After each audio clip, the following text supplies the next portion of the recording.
Today, I'd like to talk about Great Pretender, a Netflix anime that is not out in the West yet because it is going through a kakegurui treatment. What do I mean by that? So essentially, this show is going to swim in the mainstream. This is going to be a big hit when it hits the West. And because of that, Netflix is withholding the show. They're getting the dub ready, and when everything is said and done, they're going to put it on their platform with the dub. So how do you watch it now? You gotta go onto Netflix Japan to watch it now. The way they're doing it is they're releasing 5 episodes every week, and so far we only have episodes 1 through 14, so I'll only be talking about episodes 1 through 14 and how much this show just came out of absolutely nowhere and just blew my mind. The music, the storytelling, the characters, everything just comes together and it's just so unique. It's so fresh. It's not like the typical otaku pandering that I'm so used to. Like, I watch so many isekais, I watch so many cute girls doing cute things. This is like a huge breath of fresh air that is not otaku pandering. It blew my mind that this thing even exists. The fact that this show has no Japanese OST and uses like Western music already blows my mind. But before we get into it, let's talk about the story. So the story follows Makoto, Laurent, Abigail, and Cynthia. They are our 4 main characters. The story is kind of told in a JRPG style. So what do I mean by that, by a JRPG style? Essentially, you have your party of 4, right? And each arc covers one of their storylines. So the first one is obviously our main character's storyline, Makoto. We found out more about him and his backstory. The second arc is following Abigail, the third arc is following Cynthia, and the fourth arc, which isn't out yet, I presume will follow Laurent, since he references stuff and he cliffhanger stuff during the 14th episode. So let's start with the first arc, the Los Angeles connection. This is the first case, and it's essentially how Makoto becomes a con man. Well, if you couldn't guess it already, the story is about him being a con man. It is the Great Pretender. Our main character is, I'm guessing at the very end, going to become the Great Pretender. He's a con man, and he meets someone called Laurent. And what caught me about this show right away is the characters were speaking in English. And you might be thinking, like, what do you mean they're speaking in English? They were speaking in English, but not in terms of like a dub English, but they were speaking in bad, like, Japanese heavy accent English, because canonically in the lore, in the story, in episode 1, he meets a foreigner, so he's trying his best to speak in English to the foreigner, and the foreigner does comment on him having a very thick accent. And then sometime, like, I want to say maybe midway through episode 1, there's some subtitles that pop up and say, hey, for the remainder of the show, every time they speak in English, their shared language, their lingua franca, if you will, they're going to be using Japanese regular. So just assume when they're speaking in Japanese, they're speaking in English, which is something I'm so used to doing, but in the reverse, where they're speaking in English, but let's just pretend they're speaking in Japanese. If you've watched any dub, you know what I'm talking about. So it was really weird getting this reverse dub situation where these characters are speaking in Japanese, but really they're speaking in English, and they remind you that they're speaking in English, where there's some episodes where they'll be like, hey, your English has gone better, as they say it in perfect Japanese. Anyways, that aside, back on the Los Angeles connection, in this arc, our main character, we found out his backstory, his tragic backstory. He meets up with Laurent and he wants to essentially sell the drugs. He's selling the drugs in Los Angeles. He's getting mixed up in mafia stuff, and it's really showing him as like a kid in over his head. He's shown as this like guy who's tricking people, but he's like a villain, but he's still got a heart of gold. And he meets Laurent, who is this Robin Hood type character who takes him under his wing and teaches him how to become like a proper con man. The twists and turns of this specific case I thought were really well done. Like, the overarching story I really enjoyed, but our main character, I didn't like him very much, because in this whole scene, he's supposed to be a con man, right? He's supposed to have passed Laurent's con man test. He's supposed to be one of the best con man in Japan. He's supposed to be like oozing some kind of confidence. He's supposed to have charisma to spare. He's supposed to be like this uber Chad, but he's played off as like a regular typical loser teenager, like rom-com MC, if you know what I mean. Like, what I'm trying to say is, our main character Makoto, despite being a con man, would not feel out of place in a main character situation for maybe Ore no imoto ga konna ni kawaii ga wake ga nai, maybe even a Dansai Bunri no Crime Edge. What I'm saying is that he gets so flustered, right? Maybe it's just the anime's way of showing us like his internal thoughts by having him sweat all the time, be like, oh crap, this is looking really bad. But come on, dude, you're supposed to be a con man, and as the audience, I'm not feeling it. Like, I don't feel this guy, this main character, Makoto, I don't feel like he's a very good con man. And I get it, right? Maybe he's just a little wet behind the ears. Maybe this is like his first gig. Well, this is his first real international big deal gig. But really, he seems to fall apart at some instances, but not fall apart at others. Like, there's some times where he acts uber chad and like sticks a huge bill on some random dude and seems completely fine, but other times he's just panicking nonstop because he needs to do the right thing, air quotes. Like, on one hand, he's like this super evil con man who's okay with, you know, fooling housewives out of their money, but at the same time he's like, oh, I can't do so and so bad thing because I don't want to hurt someone. Like, dude, you hurt people on a daily. That's what you did as a con man. Before you met Laurent, you weren't just hurting bad people, you were fooling just the regular guy. And suddenly now you're telling me you have a conscience? Like, didn't you fool a bunch of people, a bunch of regular people out of their money? You conned so many people, and suddenly you have a conscience. And in the middle of like the first case, even though you've been fooling people all the time, when it comes to fooling regular people, you seem to be fine. But when it comes to like tripping up these bad guys, these straight up super evil bad guys, like these bad guys are so evil, there's no way he should feel any remorse for them, but he still does. Like, I don't know, maybe he's turning over a new leaf. I just felt like the main character did not play the part of the great pretender very well. I feel like he's very, like, a very generic anime MC. I'm not saying it's bad. I really enjoyed this case. All I'm saying is it would have been nice to have a really confident, you know, main character for once in a show about a confident man when he's called the confidence man. He's a con man. Come on, guys. It would have been cool. Can't deny it. Overall, though, I think the Los Angeles Connection has the best actual con man acting, in the sense that they actually do the actual confidence man bit and like fool the audience and fool the other people into thinking who we want them to think. I think when Cynthia was pretending to be the police inspector, I thought that was a super good touch, because that's showing her as an actual con man going in, fooling the audience into thinking who she says she is, and fooling the police department into thinking who she says she is. It's super well executed. Actual confidence man stuff going down in the Los Angeles Connection. But unfortunately, when it came to the Singapore Sky, which is the next case, I feel like our main character getting in touch with Abigail was like the main crutch of that story. That story was all about Abigail overcoming her past trauma and growing as a person, and the con stuff kind of takes a back seat, because in the first case, the con was the point of this entire case, so they focused entirely on the con they were trying to pull. The caper they were trying to pull, that was the point. But in the second case, it takes a back seat to the Abigail stuff, and it creates these like weird plot holes. And as someone that just can't help but nitpick at shows, like that's why I even run this channel, is because I can't help it. I can't help nitpicking this stuff. I notice these things. I wish I did not notice these things. I think this show is a solid 10 out of 10 if you don't think too hard about it. If you think really hard about it like me, you're like, well, this doesn't make much sense. I'm going to try to explain this as like a two-pronged approach, like where I'm coming from. So there's plot A, which is the con, which is the thing they're trying to do by making money.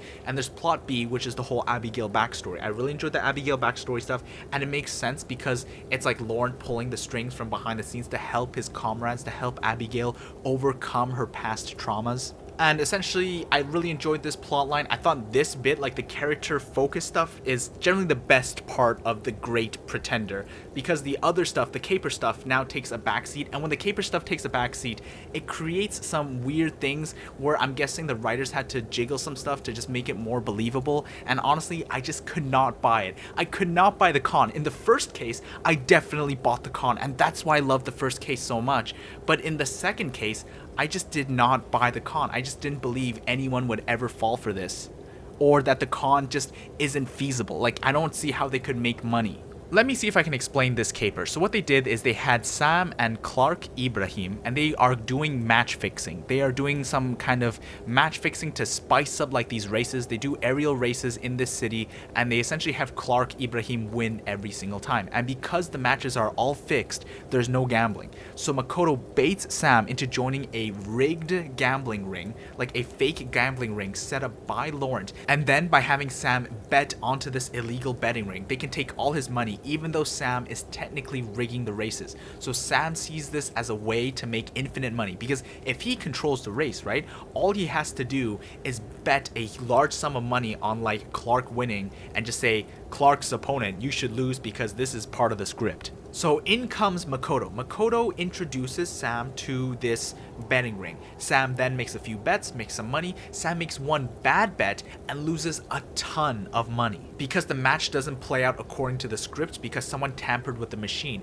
And Sam notices this. Sam's like, something's wrong with the machine. Something crazy's going on here. But he doesn't suspect Makoto, which kind of blows my mind. No one other than Sam, Clark, and Makoto knew they were making this huge bet on this illegal race that was fixed. And because those three are the only people that knew, it would only make sense that they should suspect Makoto because Makoto's the only other person in the entire group that knows they were making this bet. So it only makes sense for them to suspect Makoto, but they don't suspect him. In fact, they continue to trust him despite losing a ton, like a lot of money. Okay, that was a little confusing, but essentially what I'm saying is only 3 people knew about the bet, including Sam himself. There's Makoto and Clark. Clark is his brother, so there's no point suspecting Clark. That only leaves Makoto. Who else would tamper with the machine other than Makoto? Who else would screw something over? No one else knew this was happening. It would only make sense to suspect Makoto. And the other thing that I did not like about the con that they pulled in case 2 is the fact that there are so many loose ends. I get that being a con man, you're gonna have to have some like group, you're gonna have your little tight-knit group in order to fool all these people. I'd say maybe 6 people is like tops, but they have tons of people. When they're running the illegal gambling thing, they have so many random extras show up, and it must cost an absolute fortune to buy their silence. Like, do these people know what is going on? There are so many loose ends. I did not like how our main characters had their cons called out essentially, but we had some extras come in and back them up, because to become a con man, to be the great pretender, you don't need those people to back you up. Because if you could just buy people off the street, like any Yahoo, Makoto says like, oh, bring me 4 people off the street, we'll pay him a little bit of money and we'll tell him to like tell lies or spin lies or something. Like, that doesn't work. That creates so many back doors to your plan. That creates so much uncertainty. As a con man, you should be able to just con your way through without relying on so many people. None of the cons seemed impressive, because if you could just throw money around and buy people's silence and buy people that way, then what's the point of being like a con man already? You know what I'm saying? As a con man, you should be able to just talk your way through the situation without having to rely on paying off people all the time, because it feels like every time something like a wrench gets thrown into their plans, they just pay off like a group of 10 people to come in and like support their own story. I'd say the best con is in case 1 when Cynthia pretends to be an officer. She just waltzes in there by herself, waltzes in there and essentially cons the guy and fools him into thinking she is part of the LAPD, when in reality she's just some random woman. Now that is a con. That is something well executed. She didn't need like a group of 5 extras showing up behind her being like, actually we work with her and we can confirm that she is in fact LAPD. Like, no, she just walked in there and fooled them all. And that's what they needed to do in case 2, but in case 2 they keep hiring these random extras to support our main characters. Every time something goes wrong, oh, we have all these extras on hand here to support our story. When it comes to these con artist stories like Catch Me If You Can, if we as the audience can't buy into the caper that they are trying to pull, then the show has lost me. The show just doesn't work, because I'm always questioning, being like, no, that makes no sense. But thankfully, this arc, the Case 2, Singapore Sky, has something else to fall back upon, which is the Abigail backstory, which is we get to find out more about Abigail and her trials and her tribulations. I felt like that was the high point of Great Pretender, is the fact that the story kind of has the whole Abigail stuff to fall back on if you don't care about the con. And honestly, I feel like the con took a backseat to the Abigail stuff. This is going to sound like the most epic cringe you've ever heard, but I actually picked up Great Pretender because I saw Abigail's character design. She reminds me of Road Camelot from D. Gray Man, and I really like D. Gray Man, so I decided to pick it up precisely because I liked the way the waifu character looked. Oh, and future Roion here, I just remembered something. about the case 2 that also rubbed me a little the wrong way is the fact that it relied so heavily on doing things right, in the sense that when you con someone, you want to kind of cover your bases. I think they're trying to do it to make money, right? But they spent a huge sum of money into like investment into getting the caper up and running, but before they even had a chance to con anyone, they have to win the preliminaries, and there's no cheating there. They didn't cheat during the preliminaries. They didn't have any guarantee that their investment would not just fall through. They just bet everything on Abigail. Abigail had to essentially win without any handicaps to learn how to fly a plane, learn how to do all this stuff, and just go in there and just do it. There was no plan B. Abigail actually had to win the race. Like, she legitimately had to win the race. And if she didn't win the race, they were actually going to lose a ton of money. Like, I get that you have to like do a minimum investment, like an opportunity investment, but it feels like it's such a big gamble to invest millions of dollars into building your own fake airplane team only to have to race legitimately.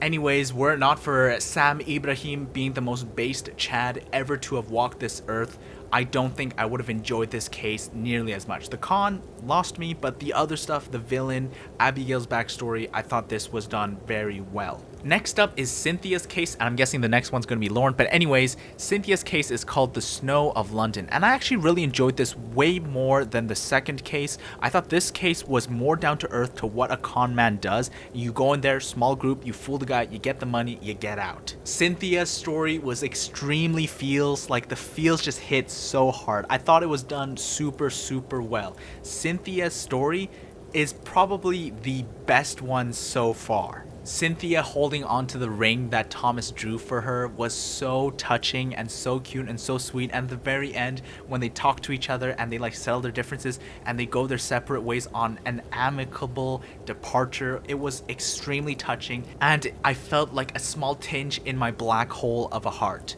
It was really good. I really liked this case. In fact, something that sticks out to me in this case in particular is the fact that our main character works at like a Chinese sushi shop, and it's so funny because they're speaking in Mandarin, and when the show first starts you can see like the outside of the shop, right? And then in French it's called Véritable Sushi Japonaise, and then it cuts to like this Chinese guy speaking to Makoto being like, you're making your sushi wrong, in Chinese. It's so funny because if you understand French, then you'll know that the sign outside said something along the lines of authentic Japanese cuisine, true Japanese cuisine, and when you get inside it's just some Chinese people pretending to be Japanese making Japanese food because Westerners can't tell the difference. And honestly, that had me rolling on the floor laughing just seeing that on the sign. It just made the joke so much better when they cut to this guy speaking Mandarin talking to Makoto being like, you're making your sushi wrong. Well, he says that in Mandarin. And to make things even better, I liked how in the original, in episode 1, in the first case,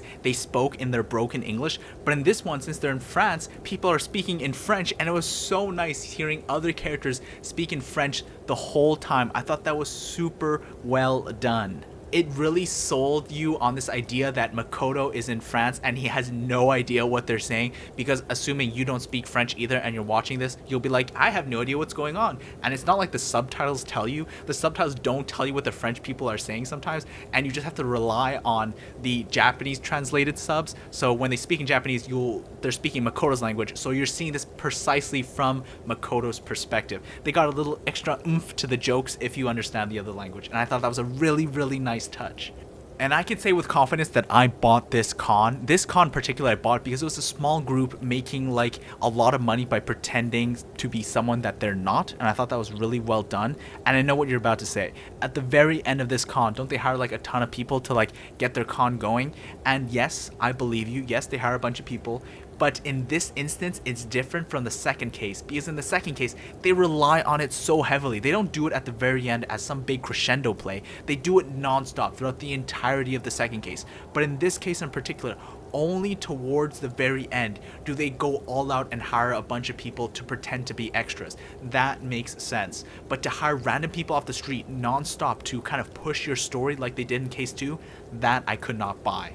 And a really nice touch that I liked about this case in particular is that in the first 2-3 cases, it feels like everything just ends perfectly. Like everything is so perfect. Like their past traumas, everything seems to line up just right for this to happen.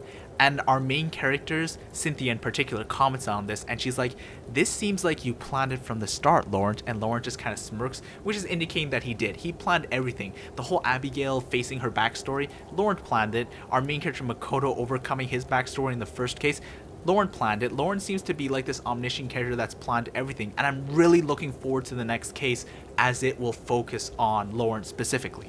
Anyways, that's really all the episodes that are out at the moment. Let me know what you think in the comments about this show in particular. I myself really enjoyed it, and I think I'm going to watch it again just to see how they localize it, because Netflix has a pretty good track record when it comes to localizing foreign series for a Western audience. I wonder how they're going to approach the whole they're speaking in English but they're actually speaking in Japanese. Like, are they going to do a double reverse where they're going to start speaking in Japanese at the beginning and then switch to English as it is intended, like as it is in the lore of the universe, if you will? Or are they just going to do the lazy thing and have them speak in English all the time? Who knows? Maybe I'll even make a part 2 when the second core and the dub release. I'm really looking forward to it. Anyways, that's all I have to say on The Great Pretender, and I'll see you guys next time.